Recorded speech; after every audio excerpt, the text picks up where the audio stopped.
It's time to talk a little crypto, and ironically enough, we decided to look at the moves in Bitcoin, Scott Bauer, and then lo and behold, as we go into the break, it starts to slide a little bit. All right, Mr. Bauer, of course, the CEO of Prosper Trading Academy. Scott, are you trading Bitcoin still? Are you looking at it? Because the reason I wanted to bring it up is it's kind of doing that thing where it gets really gappy on the chart, and that in previous times has kind of led to some trouble. So I've actually been trading some Ethereum recently. I have not traded any Bitcoin. Yeah, Ethereum's actually been a bit more, let's call it tradable market I've seen over the last probably 3 to 4 weeks than Bitcoin has. You know, Bitcoin, we've seen this consolidation show before. Right, we saw it consolidate back in late 2018 before the big sell-off, where for 5-6 weeks we traded, you know, pretty narrowly.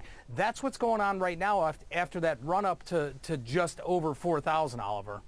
So Scott, when you basically have a market that you know, breaks below this range it was in, right? We had that 6K level just bounce for like 8 months. Then we broke below. How do you approach this? Do technicals change form? Do they indicate anything? What do we know when we're sort of in this unprecedented area?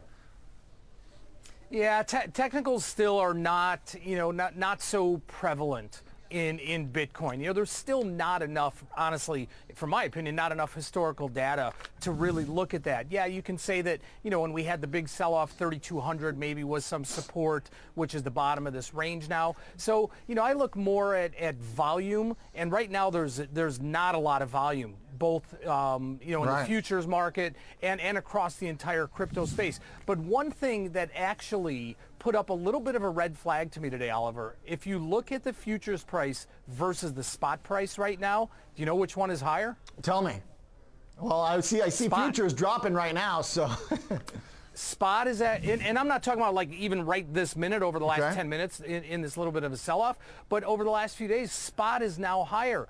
We don't typically see that in many futures markets here. So, you know, you look at that and you just say from a fundamental perspective, boy, that's setting up maybe for some near-term bearishness if the futures market is predicting the price to be lower. So, you know, this is all a very convoluted market. It still is. It was when it was 18,000, and it is when it's 3,500 right now.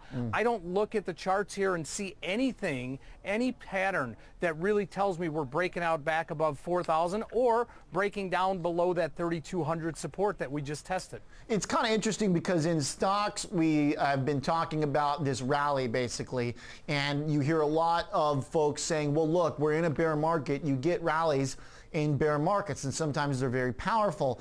I look at the chart for Bitcoin, and there was a really strong run up there after we hit the 3K level, and you actually had a chart that got a lot less gappy. You had some higher highs, higher lows, and people started talking about it again. And I hate to be too anecdotal, but it's, you know, it's kind of hard to measure these things. You know, there was some volume, some chatter, and then it started to drop off, and now it seems like it's all quiet again, Scott. Right, and here we are again, right in the middle. And you know, some people you read and you look historically, some people like the silence. They like that sideways trade. They like the low volume because, you know, historically that could set up for the next move. But given the pattern, given the recent history in Bitcoin, when we have seen this silence and the volumes really fall off, that actually has turned out to be pretty much a bearish thing. Right. Well, I still need people to start using it, right? I mean, this is still the core component. You got to get adoption to make this thing work. In fact, speaking of the futures contracts, as part of it, because they might be physically settled soon if and when the back thing goes through, which is all signs look like it's going to. It's just a matter of time.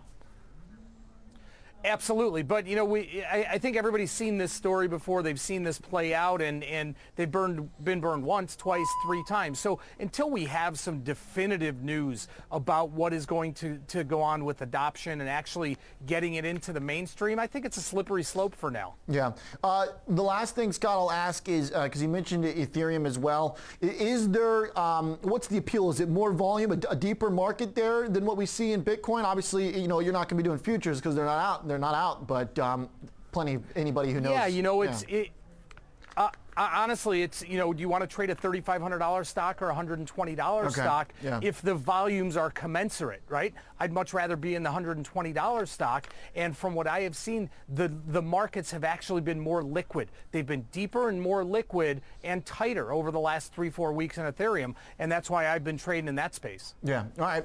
Cool stuff, Scott. Fun update as always. Mr. Bauer joining us, talking a little crypto. Love it. Scott Bauer, CEO, Prosper Trading Academy.